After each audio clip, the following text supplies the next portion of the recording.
On va faire une petite révision, Inch'Allah, amin. Alors, sourate 37, les rangs, verset 130. Paix sur Élie. Alors, Élie, nous avons déjà fait une capsule sur Jérusalem, Israël, ensemble. Et non, c'est un prophète d'Allah.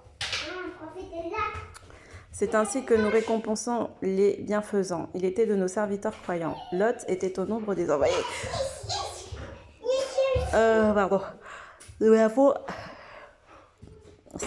Nous l'avons sauvé, lui et toute sa famille, à l'exception d'une guerre restée en arrière. Nous avons fait périr les autres. Vous passez devant eux le matin et la nuit. Donc c'est que vous passez devant eux le matin et la nuit, je sais pas. C'est que peut-être ils sont là, invisibles, vivants. Ne raisonnez-vous pas, Jonas était au nombre des envoyés. Lorsqu'il s'enfuit sur le vaisseau surchargé, il tira au sort et fut au nombre des perdants. Le poisson l'avala par sa faute. S'il n'était pas de ceux qui célèbrent les louanges d'Allah, il serait sûrement resté dans le ventre du poisson jusqu'au jour de la résurrection. Donc, comme quoi les louanges d'Allah peuvent nous sauver d'un châtiment. Inch'Allah, amin. Nous l'avons rejeté souffrant sur une plage déserte et nous avons fait pousser tout près de lui un plant de courge. Donc la courge, c'est très nourrissant. Nous l'avons envoyé auprès de 100 000 hommes ou plus. Ils avaient cru et nous leur avons accordé une jouissance temporaire. Demande-leur si ton Seigneur a des filles et eux des garçons. Avons-nous créé en leur présence des anges du sexe féminin? Leur imposture ne les poussera-t-elle pas à dire Allah a engendré? Ce sont réellement des menteurs. Donc Allah a engendré, ça me fait penser à Fils de Dieu. As-tu préféré les filles aux garçons? Donc, là, il y a une critique de la part de notre Seigneur, une méditation à faire. Alors, qu'avez-vous donc pour juger ainsi? Donc voilà, pour juger à tort. N'êtes-vous donc pas capable de réfléchir? Avez-vous un argument évident? Donc comme Allah il nous dit, apportez la preuve alors si ce que vous dites est vrai.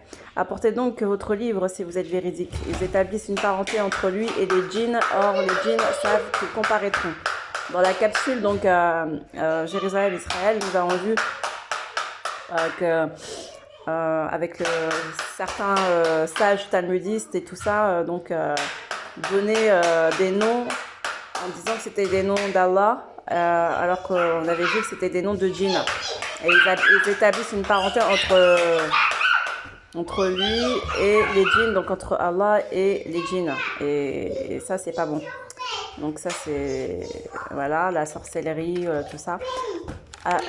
S'il vous plaît, les garçons. Gloire à Allah, il est bien au-dessus de ce qu'il lui attribue. Gloire à Allah, il est bien au-dessus de ce qu'il lui attribue. À l'exception des serviteurs fidèles d'Allah, vous et ceux que vous adorez ne pourrez soulever contre lui une tentation, exception faite pour celui qui est voué à la GN. Il n'y a aucun parmi nous qui n'ait sa place déterminée. Nous sommes toujours disposés en rang. Nous sommes en vérité ceux qui glorifient Allah. Et les mécréants de dire, si nous avions un rappel provenant des anciens, nous serions certainement des serviteurs fidèles d'Allah. Ils y ont mécru et ils seront bientôt. Notre parole a déjà été communiquée à nos serviteurs, les envoyés. Ce sont eux qui seront secourus. Et c'est notre armée qui vaincra. Détourne-toi d'eux pour un temps. Observe-les. Bientôt ils verront. Cherche-t-il à hâter notre châtiment lorsqu'il s'abattra sur eux? Quel sinistre matin pour ceux qui ont été avertis.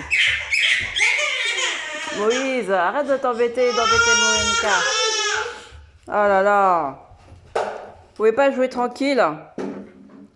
Détourne-toi d'eux quelque temps et observe-les, bientôt ils verront. Oh. Gloire à ton Seigneur, le Seigneur de la puissance, il est bien au-dessus de ce qu'il décrit, paix sur les envoyés et louange à Allah, le Seigneur des univers. Voilà, donc c'est fini là, la sourate Les rangs.